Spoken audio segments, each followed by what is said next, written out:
लेमनियों के देश में जो लोग ईसा मसीह के धर्म में परिवर्तित हो गए थे, जिन्हें एंटिनी फाई लिहाई के नाम से जाना जाता है, उन्हें एक बहुत बड़ी परीक्षा का सामना करना पड़ा। अपने भाइयों से नफरत और गुस्से के बावजूद उन्होंने मसीह में शांति और विश्वास का रास्ता चुना था। लेमनियों, जिन्होंने अभी तक धर्म को स्वीकार नहीं किया था, अमालेकियों और अमूलोनियों ने उनके खिलाफ भड़काया था।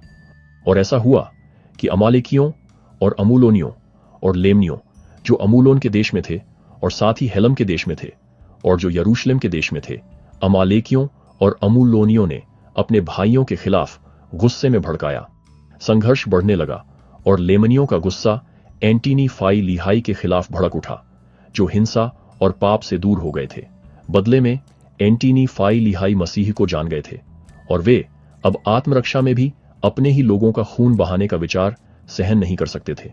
और अब उन सभी लोगों में एक भी व्यक्ति नहीं था जो प्रभु के प्रति परिवर्तित हो गए थे, जो अपने भाइयों के खिलाफ हथियार उठाएंगे। नहीं, वे युद्ध की कोई तैयारी भी नहीं करेंगे। एंटिनी फाई लिहाई के राजा ने अपने लोगों को एक साथ बुलाया और भगवान के प्रति आभार व्यक्त किया। उन्होंने बताया कि कैसे धर्म ने उनके दिलों को साफ किया और उन्हें नया बना दिया, उन्हें उनके कई पापों और हत्याओं के लिए क्षमा कर दिया। और देखो, मैं अपने महान भगवान का धन्यवाद करता हूं कि उसने हमें अपने आत्मा का एक हिस्सा हमारे दिलों को नरम करने के लिए दिया है, ताकि हमने इन भाइयों नफियों के साथ एक पत्र व्यवहार खोला हो। और देखो, मैं अपने भगवान का भी धन्यवाद करता हूं कि इस पत्र व्यवहार को खोलकर हमें अपने पापों और कई हत्याओं के बारे में पता चला है जो हमने की हैं। उन्होंने भगवान से एक पवित्र वादा किया कि चाहे कुछ भी हो जाए, वे फिर कभी खून नहीं बहाएंगे। इसके बजाय वे दूसरों की जान लेने के बजाय अपनी जान देने को तैयार रहेंगे। और इसलिए उन्होंने अपने हथियार ले लिए और उन्हें भगवान और अपने भाइयों के लिए एक गवाही के रूप में धरती में गहरे दफना दिया कि वे उन्हें फिर कभी हिंसा के लिए इस्तेमाल नहीं करेंगे। और उन्होंने ऐसा किया। यह उनके विचार में भगवान और पुरुषों के लिए एक गवाही थी कि वे फिर कभी मनुष्य के रक्त बहाने के लिए हथियारों का उपयोग नहीं करेंगे। जब लेमनी एंटिनी फाई लिहाई को नष्ट करने आए तो भगवान के लोग न तो भागे और न ही वापस लड़े। इसके बजाय वे उनसे मिलने के लिए बाहर गए, जमीन पर लेट गए और भगवान से प्रार्थना की।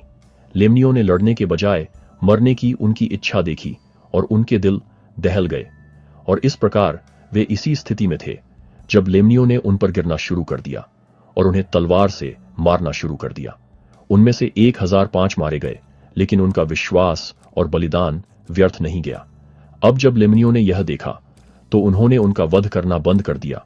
और कई ऐसे थे जिनके दिल अपने उन भाइयों के लिए दुखी हो गए थे जो तलवार के नीचे गिर गए थे, क्योंकि उन्होंने अपने किए पर पश्चाताप किया था। और इसलिए एंटिनी फाई लिहाई के अटूट विश्वास और शांति ने एक चमत्कार किया। कई लेमनी जो उन्हें नष्ट करने आए थे, धर्म परिवर्तन कर गए। उन्होंने शांति के देवता का अनुसरण करने का विकल्प चुनते हुए अपने हथियार फेंक दिए। कई लोगों के दिल पिघल गए और उन्होंने बपतिस्मा लेने और भगवान के लोगों में शामिल होने का फैसला किया।